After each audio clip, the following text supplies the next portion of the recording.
বাল্যবিবাহ প্রতিরোধ নিয়ে সচেতনতা শিবির ও পদযাত্রা অনুষ্ঠিত হলো সেলফলেস ওয়েলফেয়ার ট্রাস্টের উদ্যোগে।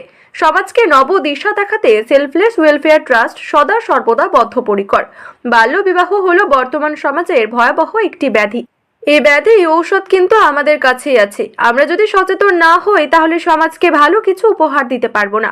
সমাজকে ভালো কিছু উপহার দেওয়ার জন্য আমরাকে সর্বদা সচেতন হয়ে বাল্যবিবাহ প্রতিরোধ করার যে লড়াই, সকলকে একত্রিত হয়ে লড়াই করে বাল্যবিবাহ নামক ব্যাধি দূর করতে হবে।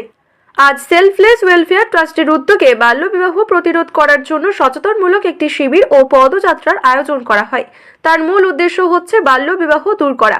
ট্রাস্টের কর্ণধার আরিফ হোসেন ও সভাপতি কামাল হাসান উপস্থিত থেকে কর্মসূচির শুভ সূচনা করেন। সেলফলেস ওয়েলফেয়ার ট্রাস্টের সকল সদস্যের উপস্থিতিতে বেশ ঘটা করে আয়োজিত হয় এদিনের কর্মসূচি।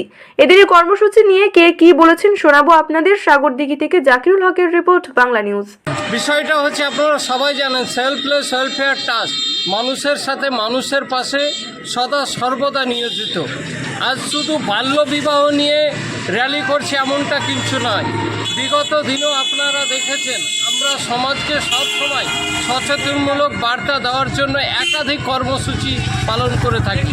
আমাদের সেলফলেস ওয়েলফেয়ার ট্রাস্টের প্রেসিডেন্ট ঘোষণা দিয়েছিলেন যে সেলফলেস ওয়েলফেয়ার ট্রাস্টের উদ্যোগে মাসে দুখানা কর্মসূচি পালন করা হবে, কিন্তু দুখানা কর্মসূচিতে আমাদের হয় না।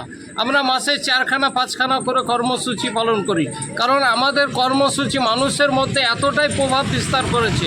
তাই আমাদের কর্মসূচি নিয়ে সমাজকে বার্তা দেওয়ার চেষ্টা করবি, আর আমাদেরকে ভালো লাগে এই কর্মসূচি করতে।